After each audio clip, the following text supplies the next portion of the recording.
It was a midweek morning when the leader's spouse arrived at my doorstep unaccompanied.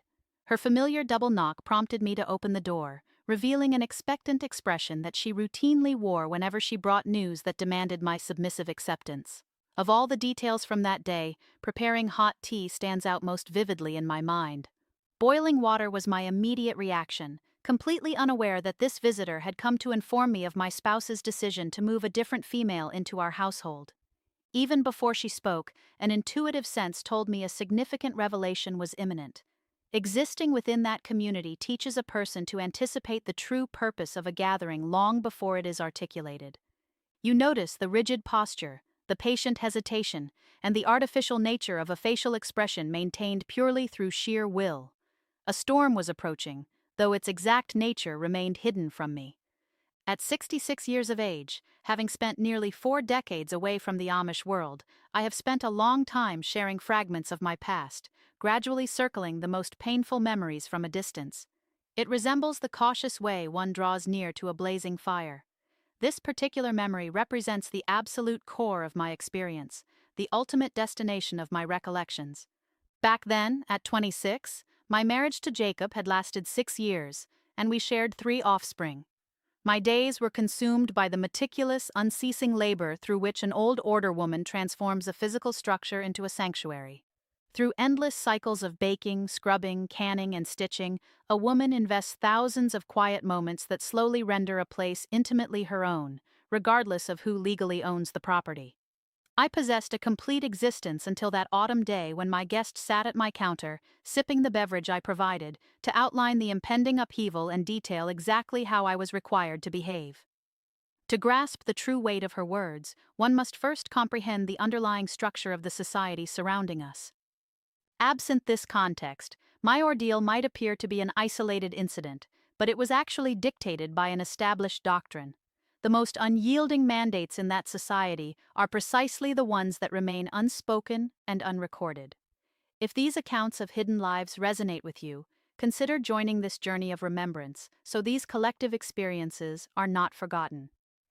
Keeping these narratives alive ensures that the quiet endurance of women continues to be recognized. Allow me to recount the earlier days to explain the kind of person my husband was before detailing his actions, for the most devastating betrayals originate from those who have fully earned our faith. He possessed no malice, a trait I often observe in our men, though I wish to avoid turning this observation into a mere cliché. With him, this lack of malice was an absolute reality that complicated my grief rather than easing it. Dedicating himself entirely to agriculture, he possessed an innate, unspoken bond with the earth, akin to a musician's instinctive relationship with melody. His tireless labor earned him immense regard throughout our local district as a person of unwavering integrity. Though our bond lacked the sentimental romance typical of the English public, it was deeply practical and thoroughly authentic. Over more than half a decade, we had forged a quiet intimacy born of surviving numerous hardships side by side. My foundational reality was an absolute reliance on his character, a conviction rooted in years of consistent behavior rather than blind faith. It is vital to remember this context, because the ensuing crisis did not stem from my blindness to obvious warnings. Instead, it was born from a hidden facet of our Ordnung that remained concealed from me, even as my husband secretly navigated it. The specific community where we resided followed a highly traditional path, maintaining a level of discipline that surpassed neighboring regions of Lancaster County. Within our local Ordnung, specific allowances existed that differed sharply from other districts, a distinction I note carefully since my knowledge is limited strictly to my own upbringing rather than the wider culture. Our congregation maintained an unwritten custom that was never preached from the pulpit, never disclosed to young girls preparing for matrimony, and entirely omitted from public discourse. Despite the silence, this arrangement was well understood by the senior matriarchs, the ministry, and the men of the community, while the spouses remained entirely oblivious until a final determination had been reached. My own revelation occurred during that autumn visit, delivered across the kitchen table by the elder's wife as we sat with our refreshments. At that juncture, my maternal duties were relentless, with a 5-year-old to tend to and an infant of 7 months still dependent on my breast. My days were utterly saturated with the demands of my family, Yet my husband concluded that our home required an additional female presence. Setting her beverage aside once its role as a social icebreaker was complete, the visitor clasped her fingers over the wood and informed me that my spouse had already consulted Bishop Lapp.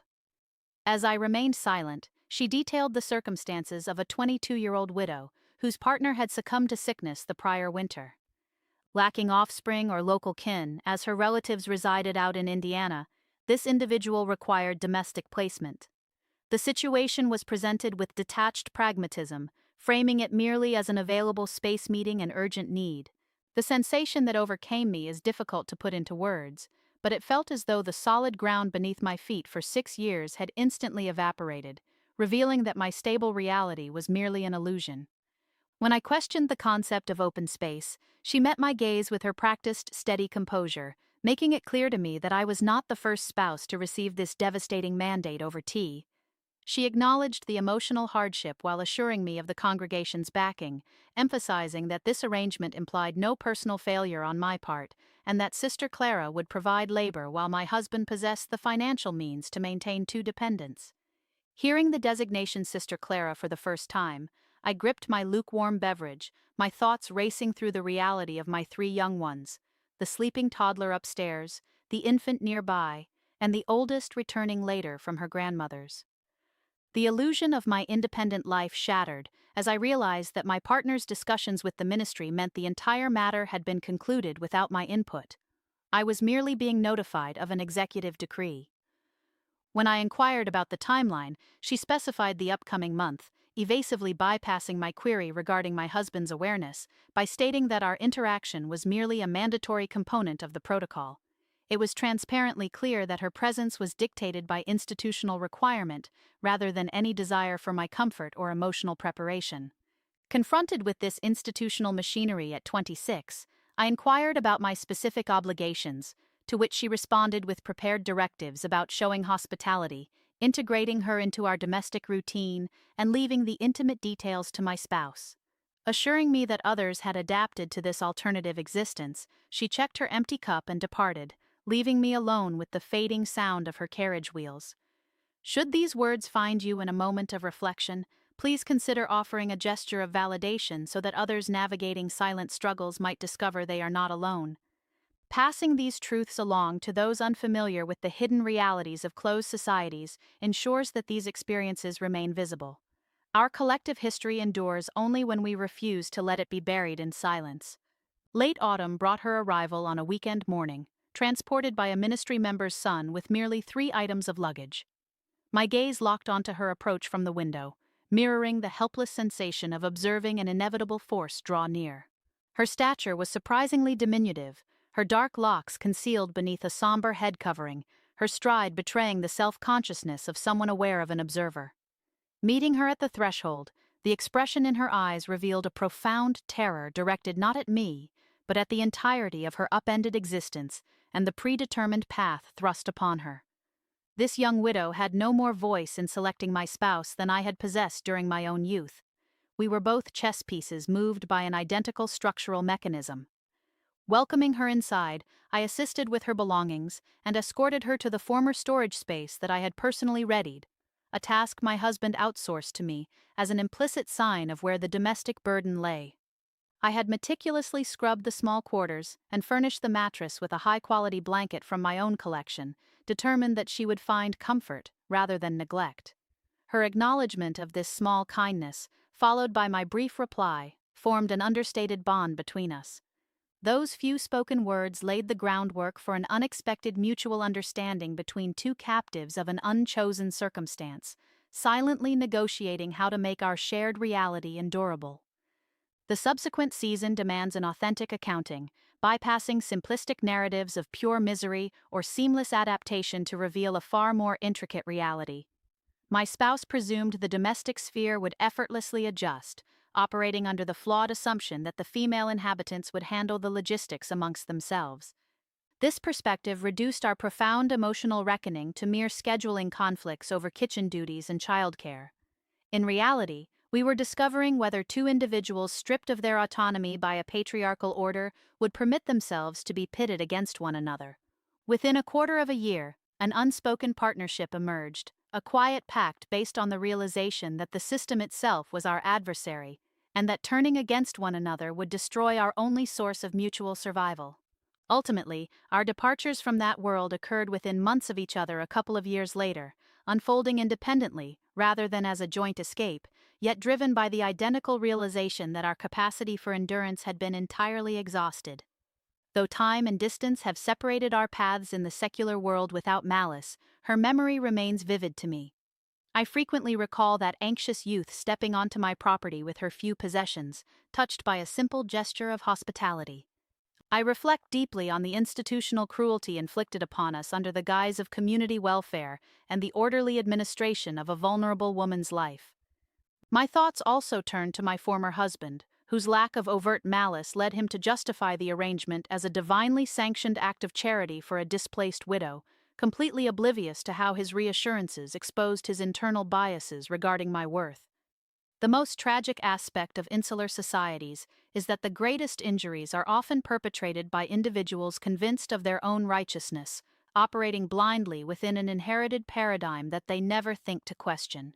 He simply followed the script provided to him, leaving two women to manage the consequences at his table. In my senior years, people often wonder if resentment lingers within me toward him, but true animosity demands an emotional expenditure that I withdrew decades ago. Any remaining sentiment resembles the fatigue of misdirecting systemic grievances onto a single agent who is both its enforcer and its product. While I refuse to squander my remaining vitality on personal grudges, I retain the strength to give voice to these events, detailing the administrative visits, the shared hardships, and the unexpected solidarity that enabled two controlled individuals to reclaim their destinies. This testimony is offered for anyone currently trapped within their own unendurable circumstances, where external paradigms dictate their choices without warning while their world turns cold. Institutional decrees do not possess the ultimate authority over your existence, and salvation often appears through unexpected companionship in the bleakest settings. Severing ties with everything familiar is entirely possible, even amidst the heavy burdens of early motherhood and absolute uprooting. If this message has offered you strength, please share your thoughts or reflect on your own journey below, as your shared insights guide the continuation of this narrative. Your presence and your individual struggles are recognized, valued, and deeply understood.